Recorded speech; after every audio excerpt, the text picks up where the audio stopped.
السلام عليكم ورحمة الله وبركاته. اللهم صل وسلم وبارك على سيدنا محمد وعلى آله وصحبه أجمعين. ازيكم عاملين ايه؟ رب تكونوا بخير وفي خير دايما. رجعنا النهاردة بفيديو جديد او اول فيديو على القناة. ماشي، انا عندي قناة تانية كبيرة ودي قناتي الجديدة. اتمنى كده تتابعوني عليها وتحطوا لايك وتعملوا اشتراك على القناة عشان عيلتنا تكبر بيكم. ده اول فيديو تعريفي كده، حبيت اوريكم المناظر الطبيعية والحاجات الجميلة ديت. طبعا القناة دي هتختص بايه، هنعمل حياتنا في الريف، ايه اللي احنا بنعمله، وهوريكم كل حاجة وكل الزرع اللي في الجنينة. هشارككم فيديوهات حلوة قوي وممتعة للناس اللي بتحب الأجواء الطبيعية وبتحب الراحة والهدوء والطاقة الإيجابية.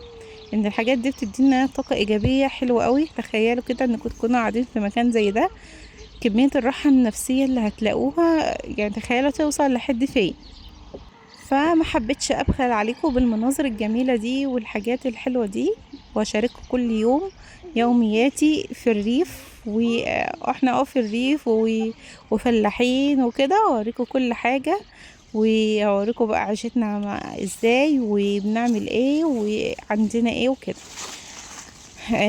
طبعا دلوقتي نزلت كده الجنينة بتاعة البيت، استغلناها كده احلى استغلال ان احنا نزرع فيها خضار. طبعا كل حاجة دلوقتي بقت متهرمنة، حاجات معمولة كده مرشوشة دواء بتهرمن وبيهرمنوا الفاكهة والخضار وكل حاجة. فحبينا ان احنا نستغل المكان ده ان احنا نزرع فيه الحاجات اللي بنحتاجها، من ناحية هنوفر ومن ناحية هتبقى الحاجة قدامنا وتحت ايدينا، ومن ناحية ناكل حاجة صحية. تمام. فهنا دلوقتي زارعين كوسة وزارعين قتة وزارعين خيار وزارعين ايه تاني، كوسة وقتة وخيار، وزارعين كمان فجل وجرجير وجزر. بص كل الخضار زارعينه. وفلفل وبتنجان، بس لسه بقى ما وريتكوش الجزء اللي فيه الفلفل والبتنجان، هو ممكن تكونوا شفتوه في بداية الفيديو، بس ايه لما يطرح لسه اما ينتج معانا هصور لكم ان شاء الله لما نيجي نجمعه.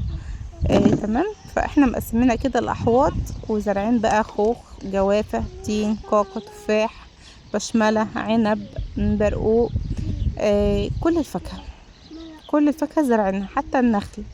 تمام. شايفين بقى وشايفين الخس، بس الخس ده بقى ايه تحس ان هو ممرر شويه لان خلاص ما عادش ايه، الموسم بتاعه خلاص قرب يخلص. وهنا بقى حطيت الستاند ونزلت بقى ايه الجنينه اوريكم. شايفين الحته اللي هي السمرة دي اللي جنب الخضار ده، دي لسه مزروعه برضو خيار وقته وكوسه، بس لسه ايه صغيره. على ما دي تخلص زراعه انتاج، هتكون التانية كبرت وبدأت تنتج، فبالتالي يفضل الخضار معانا طول الصيف. فدي حاجة كويسة جدا ما شاء الله. يعني الناس كده تحس ان هم بيعاملوا الفلاحين على انهم حاجة وحشة، بالعكس الفلاحين احسن ناس، بياكلوا ويشربوا احسن اكل. يعني تخيل لو انت ما معكش فلوس هتطلع كده الجنين زي دي هتاكل وتشبع، هتاكل وهتشبع. الحمد لله، ربنا يديمها علينا نعمة ويحفظها من الزوال، وربنا يرزق كل حد كل حاجة هو بيتمناها يعني تكون في الخير ان شاء الله. عايزاكم بقى لو وصلتوا معايا في الفيديو لحد هنا تحطوا له لايك وتعملوا اشتراك وتفعلوا الجرس الاشعار على الكل، عشان كل ما انزل لكم الحلويات دي تشوفوها على طول على طول. ماشي. ايه رايكم في النخل ده كده قدام البيت مدي منظر روعه؟ شايفين الهوا؟ عايزه اقول لكم اليوم ده كان حر قوي قوي قوي. العصر بقى شايفين الجمال، شايفين الهوا، الشجر، كاننا في عز الشتاء، كاننا في عز الشتاء بجد. المكان ده بيكون في الحر تحفه. زي كده شفتوا في بداية الفيديو برضو حاطين ترابيزة تحت تكعيبة عنب. حاطين الترابيزة والكراسي. المكان ده بنقعد كده في العصاري كده. انا بصحى بدري اخلص شغلي من الطيور والبيت والولاد والتنظيف والترتيب وكل حاجة، والعصر كده ايه بطلع اقعد ساعتين في الطراوة اجدد الطاقة بتاعتي. تخيلوا ان انا اصلا مش بخرج، يعني انا مش بخرج ولا بتفسح ولا بروح اماكن، مع ان ده ضروري جدا، بس الواحد مبسوط جدا تليفونه وقع وانا بصور وانا بسجل لكم الصوت. يقعد في مكان زي ده، فيعني لو ما فيش مكان ده صدقوني كنت جالي اكتئاب. فانا والله العظيم مبسوطه جدا. الحمد لله، يعني ربنا يديمها علينا يا رب نعمه ويحفظها من الزوال. مشكلة الأرياف في حاجة واحدة، ان كنتوا بتكونوا بعيدة عن الخدمات زي مثلا مدارس، مستشفيات، نادي، سوق، سوبر ماركتات كده. انكم عايشين وسط الأراضي كده، الخدمات بتكون قليلة جدا. عايزين بقى تروحوا المدينة عشان تشتروا كل حاجة. تخصصوا أيام، احنا عندنا يوم في الأسبوع بنخصصه نخرج نجيب الحاجة اللي احنا ايه عايزينها، بس كده. لكن العيشة هنا تحفة. شايفين شكل الهوا، شايفين الصوت. انا حبيت اسيب لكم صوت الفيديو الطبيعي عشان تعيشوا كده اللحظة. وبرضه حبيت ان انا اعرفكم بنفسي. انا اسمي ياسمين، عندي قناة تانية كبيرة اسمها من بيت ياسمين.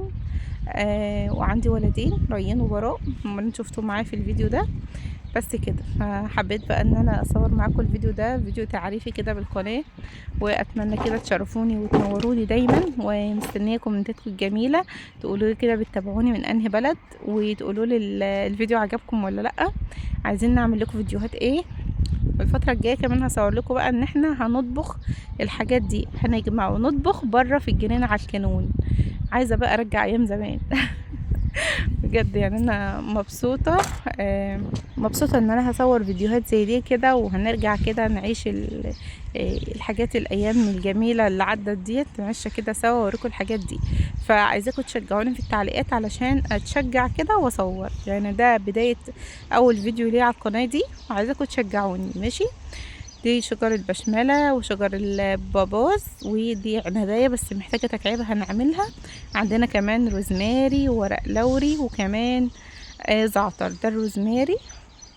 حتى التوابل العطرية كمان زرعينها، ورق لوري وده زعتر. بس الشجرة ايه كده، إيه نايمة على نفسها، مش عايزة ايه تطلع ورق كتير. وده تفاح، شجرة التفاح.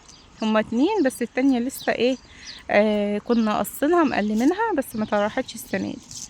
ما شاء الله دي فيها عدد كويس مع انها لسه صغيرة. ودي شجرة كاكا، واللي جنبها برضو شجرة كاكا.